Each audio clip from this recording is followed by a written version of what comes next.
Mini episode 457 of the FDH Lounge is brought to you by Sportsology, delivering unconventional columns and webcasts about sports, TV, music, movies, and more. Follow them on the web at sportsology.info. The FDH Lounge. You want to schedule your life around it. A long time ago, on a gloomy, wet Cleveland spring night, two men stand alone amidst the late-night drizzle. Their voices echo across the vacant station parking lot as they debate the merits of the great American radio show that have been missing for far too long. On that night, an idea was born. That idea became the FDH Lounge.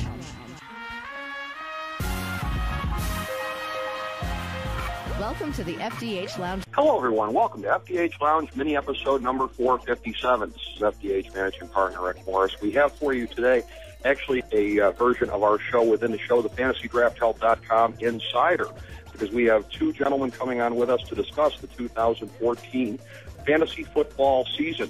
Bringing on first a gentleman who is making his initial appearance on our program. We're very happy to have him, Chris Mascaro from the Thursday night Tailgate.com show. Of course, you can check it out there. You can check out all the past episodes. Additionally, the show is available on the Armed Forces Radio Network, which in particular is very exciting to me, as they have proffered an invitation to me to appear on the show in the near future. And I don't believe I've ever been on the Armed Forces Radio Network previously, but that is a great show that they have. It is very, very high-quality football talk at all times, much along the lines of what I know we're going to have here today. So we bring on the program first.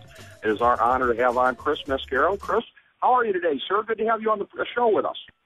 Thank you for asking me to be on it. I'm honored to be here. It's, I think, going to be a very excellent fantasy football conversation today. We are going to be joined shortly by Mike Harmon of Fox Sports and a number of different entities from there, foxsports.com, Fox Sports Radio, swollendome.com. You can find him at Swollen Dome on Twitter. And for Fox Sports Radio, specifically, 10 p.m. to 2 a.m. Eastern Time, Monday through Friday, with Jason Smith on that program. You can also catch him, of course, on the weekends. He is omnipresent as the Fox Sports in-house fantasy football and fantasy sports in general analyst and expert that they have, and one of the very, very best in the medium out there. He will be joining us shortly here. So, Chris, I will start with you and just get some thoughts. I just wanted to get some rough thoughts from you guys as we look forward to this season, different thoughts on strategy and ways of approaching things. One of the very interesting developments to me in looking around the league this year is some of the offenses that are really going to be pinning their hopes on, for lack of a better term, what we might still call scatbacks. Gio Bernard looks like he's going to be in for a greater role in Cincinnati. Bruce Arians has sworn up and down that the same will be true with Andre Ellington this year. Those of us that were burned by his hesitancy to fully expose him last year might believe it when we see it. But what are your thoughts on these players? Because they're very high risk, high reward. And you look at a guy like C.J. Spiller last year, and the promise that he has, and it was unfulfilled last year. That's what allowed me in one of my leagues to scoop him up in the fourth round this year. So these are guys that can help carry you to a title. These are guys that can also really kind of burn you if you rely on them too much. Do you have any general kind of sense of the landscape this year and how some of these guys might fare in their respective team environments? Well, I think, you make a really good point in that, the scat back is something that's going to be utilized more and more, right? The NFL is a passing league now, right? You're looking at, teams, I'm a Steeler fan, running more huddle offenses, really trying to take advantage of all the rules changes that have come into play. Who knows what's going to happen now with the new, really focus on defensive backs and, illegal, touching and all that sort of stuff downfield. And if that gets called, like we've seen so far in the preseason, these guys are going to become more and more valuable. C.J. Spiller is a guy that, I was one of the guys that got burned with him last year. And I always like to handcuff him with Freddie Jackson because I think Freddie's fantastic. But Spiller's a guy that can catch the ball out of the backfield. He's going to get a bunch of carries. I think he's a wise pick for someone to look at. Right now, one of the other things that is really intriguing me is the role that Sproles is going to play with the Eagles. I think he's a guy that you might want to pick later on in the draft to have, because not only if Shady gets hurt, but Sproles is so valuable in so many places, so many areas. From his receiving, punt and kick returns, that sort of thing. I think he's a great back that you're going to want to have as well. But to kind of get back to to your original point, I think these guys are worth a mid to late round pick because I think you're going to find that there's more and more passing in the league, and these guys are going to rack up, the catches, and they're going to rack up. That's a great point, and particularly with the predominance that there seems to be on the landscape these days of PPR leagues, you're seeing backs that are emerging in that way and able to do an awful lot. As a matter of fact, when you mentioned Darren Sproles, I'm in 2 long-standing sister leagues that have identical rules, and they do not allow for flex players, but I ended up nicknaming Darren Sproles one-man flex league last year because almost all the production I got out of him was sort of wide receiver-esque. I got very little traditional running back production from him, so it was very interesting. And in terms of your overall point about the offenses really kind of dictating the enhanced role of the scat back these days, doesn't the success of somebody like Shady McCoy with his speed in Philadelphia probably exemplify that better than anyone? No, there's no question. To me, Shady McCoy is the number one player on the board. Say all you want about Adrian Peterson and his value as a running back and his nearly 1,300 yards last year.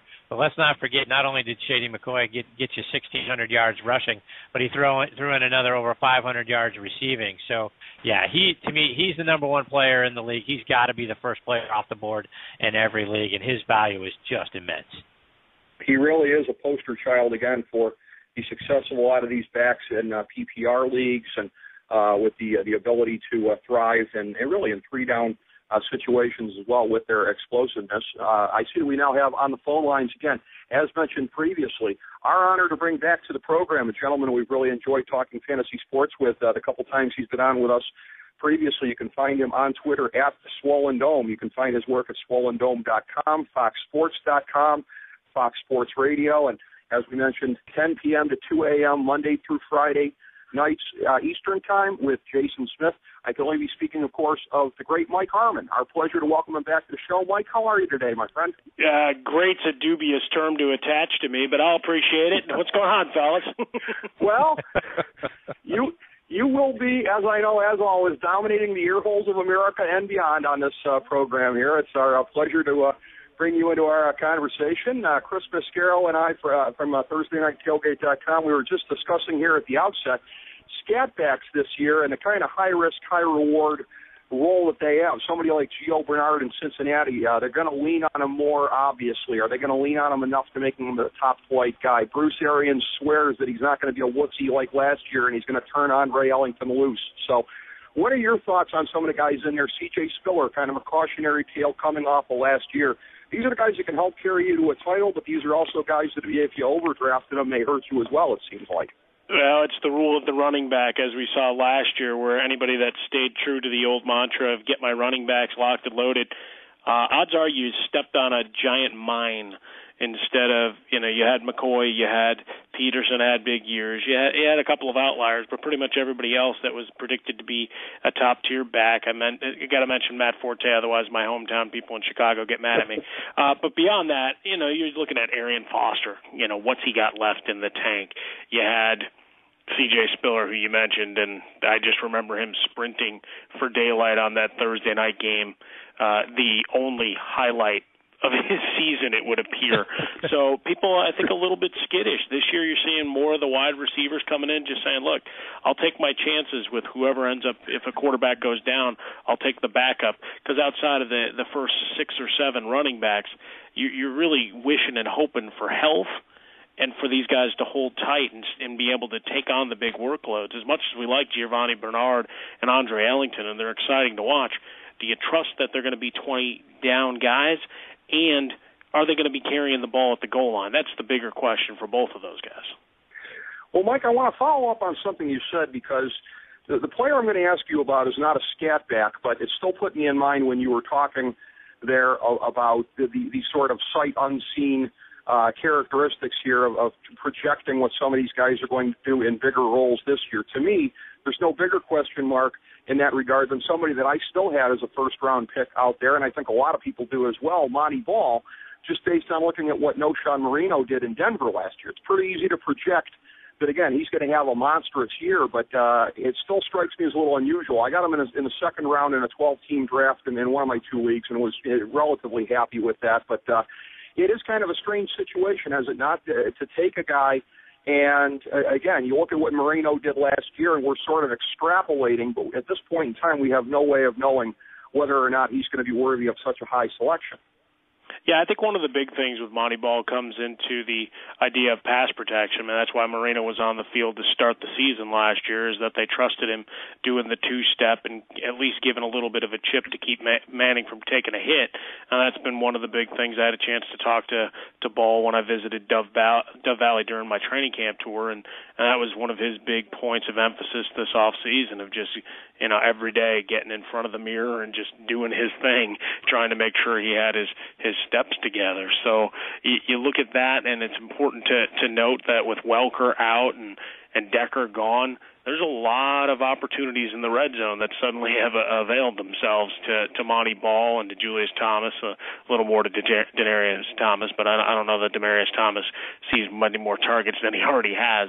So you're seeing the ball spread around a little bit, Sanders or Latimer or maybe a little bit more as you go spreading out from there. So Monty Ball, the expectation is that he's just going to come in and run amok, but I'm fearful that if there are still deficiencies in pass protection, that you're going to see him shuffled a little bit. The return of Clady healthy, makes you breathe a sigh of relief a little bit, and with that offense and the way they're calling penalties anymore, much to the chagrin of anybody that just likes to see people play football, that Monty Ball's going to have plenty of opportunities around in the red zone to make up for it. As ergo, he's end up in that top 5 to 7 backs. Absolutely, and there's something more that I want to ask about the top flight offenses out there like Denver.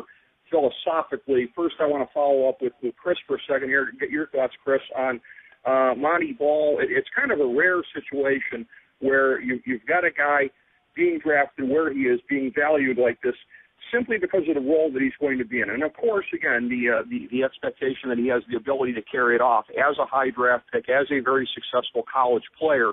But again, to take and extrapolate the success of Knowshon Moreno last year and use that as a potential baseline, as unbelievable as that might be for somebody like Ball, what are your thoughts on him versus some of the other top-flight running backs once you start to get outside the top 3 or 4 of them? I think he's worth it. I think he's worth a second-round pick like you got him. I think Mike makes an excellent point. When you look at Monty Ball, there's a couple of things that are going to play into his value, and one of them is the amount of red zone touches he's going to get.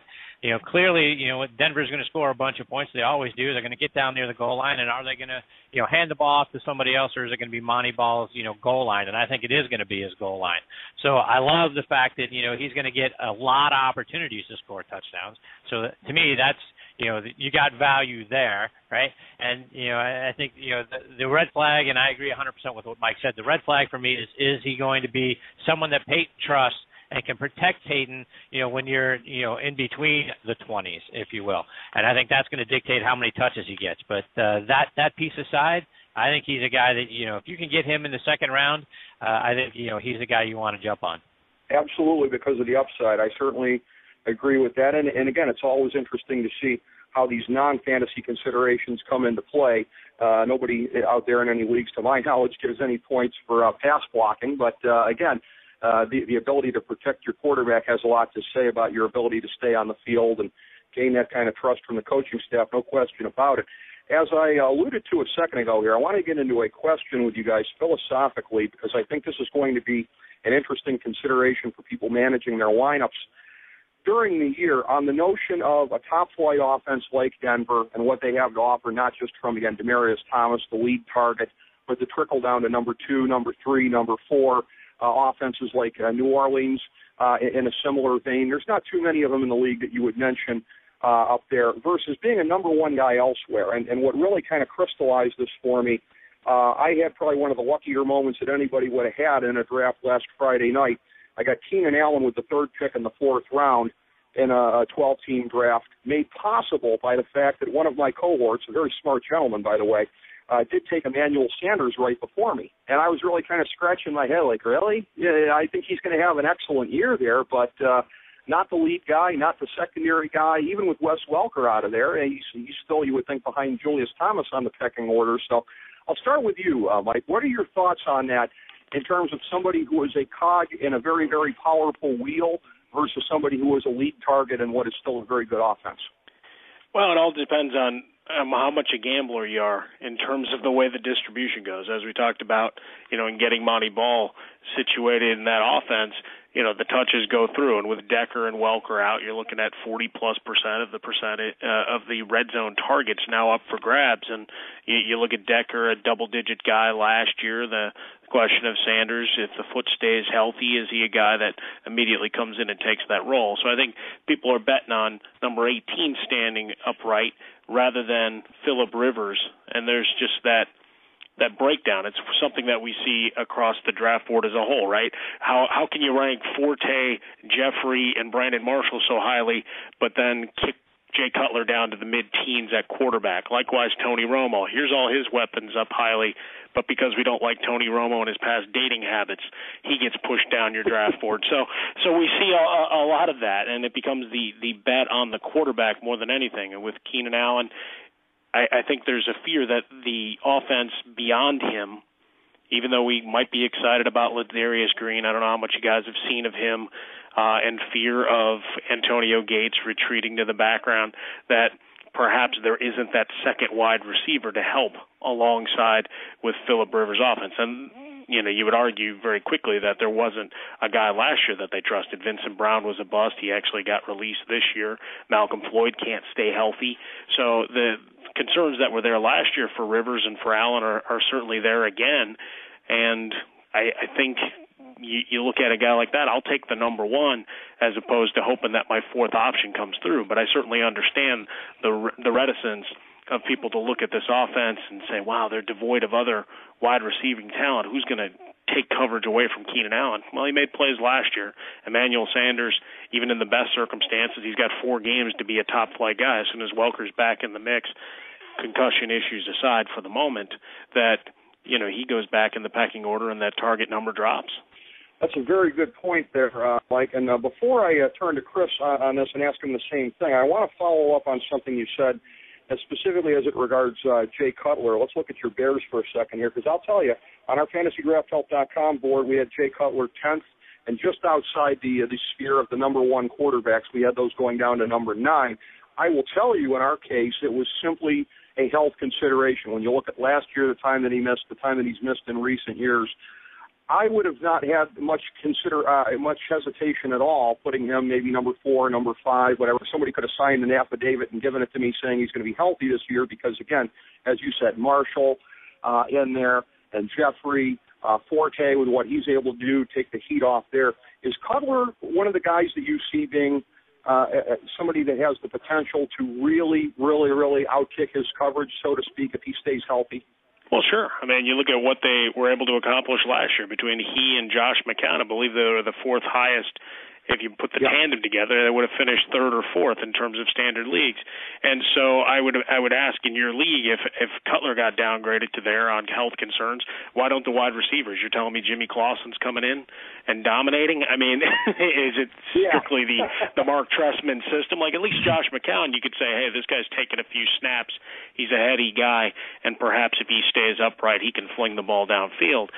Talent wins out, I guess, on occasion. But, now you've got Jimmy Clausen. That would force me to reevaluate how highly I want to take stock in those Bears wide receivers if we're going to do that. Likewise, every guy's one hit away from being done. So if we go into the season with that, with the exception of guys coming off of back surgeries and such where you have no choice but to kind of look at that, Jay Cutler's a guy that I think it becomes more the people don't like the persona of Jay Cutler more than the on-field Jay Cutler. Well, all I can say to that is touche, although one outlier comes to mind, but I think it is just that, an outlier with my downtrodden Cleveland Browns last year, the fact that everybody not named Brian Hoyer did their best to degrade the value of Josh Gordon and didn't succeed in downgrading his value as he had arguably the best wide receiver season in the league last year. But, yeah, to expect Marshall and Jeffrey not to fall off if anything happens to Cutler, your point is well taken. They're going to suffer. I think most people would expect that, no question. Well, but even Josh Gordon last year, if I can just finish that. Sure. I mean, even last year, he only finished as a top 12 receiver 7 times. Yes. It was, so again, as great as the season was as a whole, a lot of those stats were 2 to 3 games that really puffed things out. Not that they weren't fantastic performances, but in terms of a consistency level, you know, I put a little asterisk on it when you get to that. That is true. No, that's a very, very good point because, again, just the fact that, and I was kind of shocked when it came up last year that nobody, I think, in the history of the league had done the back-to-back 200-yard games. It seems impossible if that's the case in this era of wide-open offenses, and yet it hadn't been done previously. So that's very well taken. It was kind of cloistered to a handful of games as opposed to being throughout all 14 of them. Again, 14 as opposed to 16 because it was with the handicap of missing the first 2 on his original drug suspension here before this unfortunate one this year, or maybe not so unfortunate for Steeler fans, Chris. I'm sure Steelers will be glad not to have to line up against him on Sunday. Yeah, exactly right. Yeah, I got no problem with that suspension. Yeah, I can understand that completely from your point of view. But when you look at again somebody like Josh Gordon, comparable in a sense to somebody like Keenan Allen last year, who again really didn't have a lot of help at any of the other positions. Or I guess you could argue that Josh Gordon had Jordan Cameron to an extent, but a number one guy who doesn't really have as much competition for the ball versus an Emmanuel Sanders. Your thoughts on how to do that? As Mike said, possibly whether or not you roll the dice on the higher upside of the guy in the more explosive offense. There's some definite considerations to be made as you're weighing these types of matters. Yeah, absolutely. But I think Mike's exactly right. I mean, to roll the dice on a number 4 guy, again, getting back to the Broncos example, when Peyton's got so many options, he's going to spread the ball around. And to hope that you're going to get a great game out of an Emmanuel Sanders, multiple times throughout the year, to me, too big of a risk. You got to go with the guy that's going to be the number 1 target and the guy that's going to be looked at the most often, right? You're trying to maximize your points. You're trying to do the right thing for your team. You can't look at a guy like Emmanuel Sanders early in the draft and hope that he's going to be a guy that's going to give you double-digit points week in and week out. Just too risky. Not worth it. I would agree with that in terms of how you look at the pros and cons of these matters. And, again, lineup management so crucial during the season. Obviously, as we always say at FDH, that if you bungled your draft or your auction, you are kind of screwed now, regardless of what a lot of people will tell you. There's not a whole lot you can do, but we'd like to think certainly that very few people are in that kind of hole right now. And, optimistically, nobody really knows for sure until week 1 gets going and we start to see a new year. Mike, I have to say, and this is something I've mentioned previously when you've been on the show, I always appreciate, among other things, with your fantasy advice that it doesn't come in a one-size-fits-all bundle, that you are quick to qualify advice based on different situations, and definitely like that. So I have a question for you in that regard. Again, all things being equal, but for those folks that are in flex leagues this year, it strikes me that, again, if you have a relatively balanced roster, you're probably going to be more likely maybe to go wide receiver some weeks in that extra spot than running back, unless you specifically loaded your roster one way or another for that. Do you get the sense that the pool at wide receiver as far as acceptable starters may just be a tad deeper than running back this year? Tad deeper, but given the number of committee situations at running back, I mean, there are going to be guys that certainly are still going to be warranting that look at the flex, right? You may not be overly excited, to have Joyce Bell as one of the guys. But he's going to be a guy that's going to touch the ball 10 or more times a game. You look at once Ray Rice is back from his 2-game suspension. Bernard Pierce isn't going to go away unless suddenly Ray Rice is running gangbusters. You're looking at at least a couple of weeks where you've got a workload split. The New York Jets, are they going to be able to pass the ball downfield? No, but they'll be able to run it behind that offensive line with Johnson and Ivory. And Ivory's a guy that I think will have enough of a touch count. I mean, once you start getting into the PPR world, well, then differences come in, and you'll see more wide receivers start creeping in, and players like Darren Sproles and some of those secondary guys where there might only be 5 to 7 touches, but if you're going to get the point per reception, so be it. I just think the wide receiver position is really deep. I mean, the fact that a guy like Doug Baldwin is being drafted as a 5th wide receiver in most leagues, when he's the first wide receiver in Seattle. I think about tells you how deep, one, the pool is, two, the expectations that numbers are going to come through the passing game going forward. And I think it comes back to that general mistrust of how teams are going to handle their running back situations. Again, you have your magnificent seven, at least in my eyes, and beyond that, it really becomes how much do I trust this guy? So if I have to start gambling on backfield workloads, I'd rather go find the wide receiver that I know is getting some targets each week. Absolutely. Very good nuanced answer, as I expected. And I tell you, to your point specifically, as I'm looking at my two draft result deals from last week, Doug Baldwin was actually undrafted in one of the 216-round leagues that I was in. So, yeah, there's a lot of people that are kind of looking past him to a little bit. Chris, turn it to you. What are your thoughts on this as far as trusting running backs versus trusting wide receivers in those spots this year? Because, again, I think Mike has a very good point, and specifically as it relates to the bye weeks, when it really becomes a situation, a running back where beggars can't be choosers. But all things being equal, it does seem like unless your roster is really geared more towards running backs, that you may end up using a wide receiver more often than not, perhaps. Yeah, no, and that's the right decision to make. I mean, look, the NFL is a passing league now, right? Running backs, the value of a running back, whether we've seen it in the real life draft or in fantasy drafts, after the first few, it's really not worth going down the running back world. You got to go wide receiver.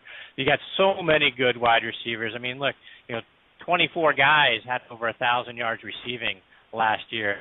You throw in another 10 that got you 900 plus receiving yards, and now with the idea that whether they call illegal contact as much as they have in the preseason into the regular season or not, it's encouraging more scoring, more passing, more scoring. That's what the NFL wants. How are you going to get those points? 9 times out of 10, it's going to be from a wide receiver. To Mike's earlier point about running back by committee. As much as I love Le'Veon Bell as a Steeler fan, I know LeGarrette Blount is there. So do I know that Bell is going to get all of the touches down in the red zone? Probably not. They're going to give it to Blount a lot of times down on the goal line. So you mentioned C.J. Spiller earlier. Again, Fred Jackson is there. Freddie's had a heck of a career, so he's going to get a bunch of those goal line touches as well because he's a bigger back than Spiller. So I feel like you got to go wide receiver. There's more value there. I think they're going to, it's only going to be more and more passing in this league over the next few years as we evolve, not only from a penalty perspective, but player safety perspective and that sort of thing. I think it's just going that direction. I'm going wide receiver in a flex spot. Yes, I would agree absolutely. And to your point on C.J. Spiller in the league where I got him, I was very relieved a couple rounds later to be able to get Fred Jackson. And, that seems like one of the paramount situations out there to really kind of hedge yourself when you look at Spiller's performance from 2 years ago versus Jackson's performance from last year. Hopefully you're guaranteed to get at least one of the two, to the extent that there are any guarantees in life or fantasy football. But in a broader sense here, just to bring it full circle, I'll start with you, Mike. General thoughts on this season, pieces of advice for people, anything that we really didn't cover yet? I think one of the largest things, draft season being over, I hope you waited on your quarterbacks unless you absolutely needed the warm, snuggly veteran guy at the top of the board because, look, the drop-off there in your 12 that need to start in standard leagues is not nearly as precipitous as the running back position or even the wideouts. I mean, we talk about depth at wideout, but you're still starting to get into the second, third receivers on teams pretty quickly. So stocked, but people this year I think are going to be more active on the waiver wire. I think we're going to see more activity because you're seeing more of these three receiver sets, guys like John Brown. What's his role going to be in Arizona? Is he suddenly a guy that rises up and the running back by committees? Well, who's the third guy that suddenly cracks a rotation because of an injury? And I just think that based on, and we'll see it for the first time tomorrow, the possibility that we're going to see more of these penalties, points are going to be flying, and you're going to see a lot more wide receivers stashed in holding cells on people's rosters, wishing and hoping that they elevate their game because of the way things are being called. Great point. Many situations out there as far as the running back rotations and the wide receivers in spots 2, 3, and 4 kind of remain a little bit opaque right now, and we have to see how they shake out. Any final thoughts from you, Chris? Any pieces of advice that you would have that we didn't get to yet? Yeah, I mean, I think, to piggyback a little bit off of what Mike just said, I think Santonio Holmes is an interesting guy going into Chicago as a third or a slot receiver. Plus, if one of their guys ends up getting nicked up, what value can he bring to the Bears? One of the guys that I'm very intrigued, this season from a running back perspective, to see value that maybe people aren't looking at as much as Rashard Jennings with the Giants. I think he could do something very special over there. And Toby Gerhart with Jacksonville. Don't underestimate the Jags offense. I think they're going to be better than what people think they're going to be. Very great counterintuitive piece of advice. There's a lot of people I think that are sleeping on that, and again, they shouldn't for the very reasons that you outlined there. As I knew it would be, gentlemen, a real powerhouse fantasy football roundtable to get people ready for the 2014 season. I greatly appreciate it. Mike Harmon from Fox Sports, Chris Mascaro from Thursday Night Tailgate. A pleasure to have both of you gentlemen on the show. Thank you so much. Appreciate it, gentlemen, and thank you all, everyone, today for tuning in to FDH Lounge mini episode number 457. As we bring the show to a close, we would like to extend our deepest gratitude to NBC, CBS, ABC, Fox, all Clear Channel affiliates, TNT, TBS, USA, UPN, Deadspin.com, YouTube.com, YTMND.com, MySpace.com, various blogs, Fox News, CNN, CNBC, MSNBC, IamBoard.com, Billboard.com, Google.com, ESPN, ESPN2, ESPN News, ESPN Classic, NBA TV, NFL Network, Sports Time Ohio, Athlon Magazine, Comedy Central, Cartoon Network, The Boomerang Channel, QVC, BET, The Spice Channel, Steno Notebooks, Manwich, Papermate Office Supplies, waitresses, strippers, bartenders, garbage men, janitors, microwave popcorn, the writers of The Office, Scrubs, Entourage, My Name is Earl, Oz, Metalocalypse and the Boondocks, Aquafina, and the periodic table of elements.